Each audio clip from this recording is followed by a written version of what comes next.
Good morning. Welcome to day 30. Yes, 30 on the Camino a Santiago. I am leaving from nearby Sambreixo and I am headed to Arzua today. It is going to be about a 24-kilometer walk, so around 15 miles, I think. But I'm gonna let you in on a little secret. It should have been more like 17.5-mile day, leaving for Palas del Rey, which is where I finished yesterday. But I chose to book myself into this lovely, lovely country cottage called Casa Blanco that is just on the outskirts of Palas del Rey. And, you know, kind of like a couple of other times I've done that, they'll have the owner will come over and basically shuttle you to the cottage and then take you back the next day. It was such a wonderful place, you know, again, great company, absolutely fantastic food. You just don't want to leave, right? And then sadly you have to. But anyway, this morning I realized that I didn't have to go all the way back to Palas del Rey if I didn't want to. The owner could just drop me off at the closest Camino point from the cottage. And so he did. And that is cutting off a couple of miles from my journey.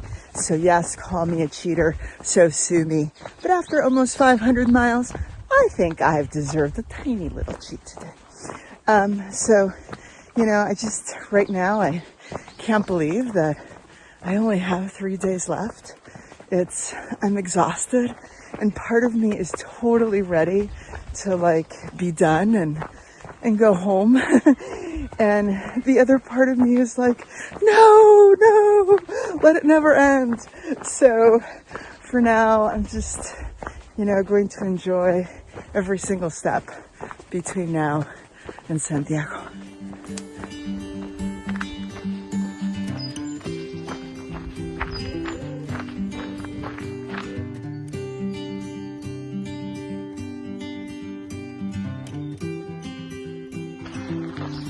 So I haven't actually shown you these before, but these taxi signs, they're absolutely everywhere along the Camino, especially now. It's so ubiquitous.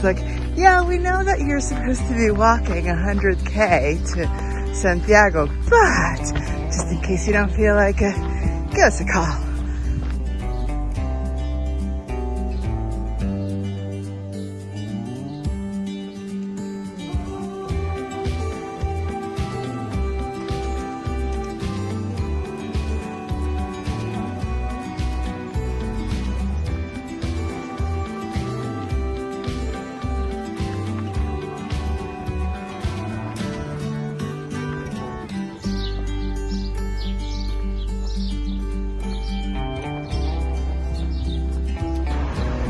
Okay, so while Melide is super famous for its octopus at 11 o'clock in the morning, I am not going to do octopus. You know what I'm going to do?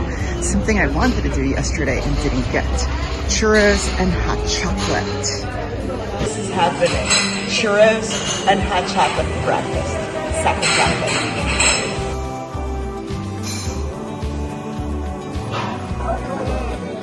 It is market day in Melide, apparently. Very cool. Maybe the first time I've actually seen a farmer's market since I've been in Spain.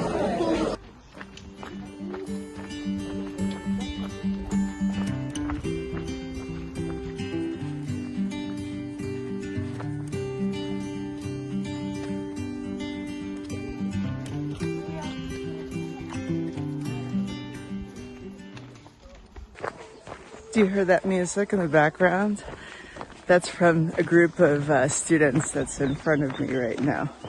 You know, when I was being dropped off this morning by the owner of my guest house, he was telling me that this time of year, and that right now, I should say, there are about 1,000 people a day on the stretch of the Camino. And then he says to me, oh, that's nothing.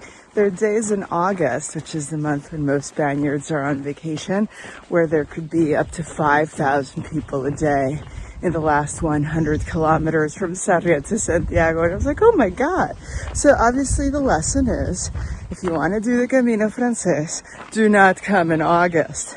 But, if you're still going to be kind of sort of during high season, you can really do almost like what I did last night, but do it every day, which is to stay slightly off stage. And by off stage, what I mean is, all the guidebooks have these suggested start and end towns, which of course are based on the number of accommodations in any given place, the number of restaurants, things to do, that kind of thing. That all makes sense. And if you want to sightsee, maybe that's where you want to stay. You just need to plan ahead. But if you're not one of those planning type of folks, you want to stay in albergues, stay in the village that is a few kilometers before or a few kilometers after that, end stage. And that way you can kind of be on a different schedule from the crowds. And so not only is it easier to find a place to stay, but you also have more quiet roads to yourself during the walking day.